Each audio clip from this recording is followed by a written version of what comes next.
السلام عليكم. اسمي ميلين، عمري 10 سنوات، أسكن في الدار البيضاء بالمغرب، وأدرس في مدرسة البحر دازوف. واختارت هذه المسابقة سفير الناشي، سأتحدث فيها على البحر والمحيطات كوكب. Mesdames et messieurs, bonjour, je me présente. Je m'appelle Mayline Sergini, j'ai 10 ans. J'habite à Casablanca, au Maroc. Je suis élève à l'école Mer d'Azov et je participe à la 10e édition de Ambassadeurs, Ambassadrices en herbe, car aujourd'hui, nos océans sont malheureusement pollués et il faut agir pour les sauver. Il est difficile de parler environnement sans aborder la question de la pollution des océans. Et impossible d'aborder les causes de cette pollution sans parler des déchets plastiques. De tous les déchets présents dans l'océan, les plastiques sont de plus en plus nombreux. On estime que l'équivalent d'un camion poubelle est déversé dans les mers à chaque minute et que le plastique peut représenter à certains endroits du globe jusqu'à 95% des déchets marins. Si, pour les industriels, le plastique est un matériau bon marché, facile à produire et très résistant, nous constatons bien trop souvent que sa durée de vie est bien supérieure à sa durée d'utilisation. Prenons l'exemple d'une bouteille d'eau en plastique. À travers le monde, près d'1 million de bouteilles en plastique sont vendues à chaque minute.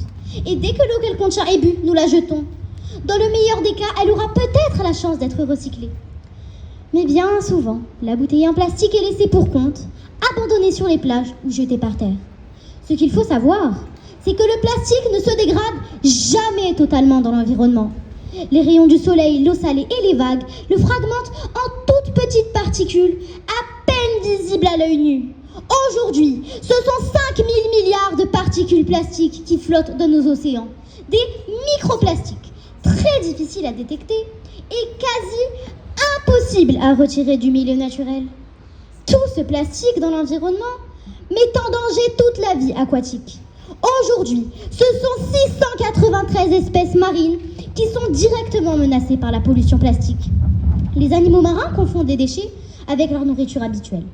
C'est le cas par exemple de certaines tortues, qui pensent que les sacs plastiques sont des méduses et peuvent s'étouffer en les avalant.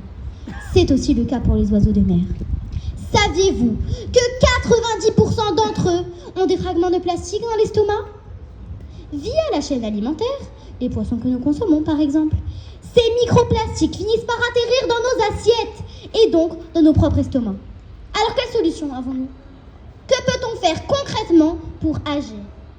Des initiatives de ramassage des déchets en mer existent déjà, mais restent inefficaces pour les déchets de très petite taille. Et le problème des microplastiques reste entier. Agir directement à la source de la pollution reste encore la solution la plus efficace. Réduire sa consommation de plastique au quotidien, en recyclant ses produits. C'est la base de la démarche zéro déchet. À l'école, nous avons déjà adopté un goûter zéro déchet. Car consommer de manière éco-responsable, c'est éviter le suremballage et les produits en plastique à usage unique. Arrêter purement et simplement la production des contenants en plastique. Aujourd'hui, l'urgence océanique et climatique est absolue. À notre niveau, nous pouvons privilégier chaque action sur le terrain qui permet de retirer du déchet des milieux naturels. Agir, c'est un geste fort, car il peut se démultiplier. Il sensibilise à chaque fois un plus grand nombre de personnes. Nous devons être de plus en plus nombreux pour proposer des mesures courageuses de protection de la planète. Une petite chose toute simple que l'on peut faire en exemple : laisser la plage plus propre à son départ qu'à son arrivée, en ramassant au moins un déchet. Que nous apprend la légende du colibri ? Plutôt que de ne rien faire face au problème, parce que l'on se sent impuissant ou que l'on pense que la solution doit venir des autres, on peut agir avec ses compétences à son niveau. Et même si, pris isolément, nos actes semblent dérisoires, c'est grâce à l'action de l'ensemble des colibris que les choses changeront.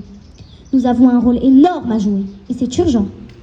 Les générations futures ont le droit de pouvoir profiter d'océans sans plastique et d'une planète bleue en bonne santé. Merci à tous de m'avoir écouté.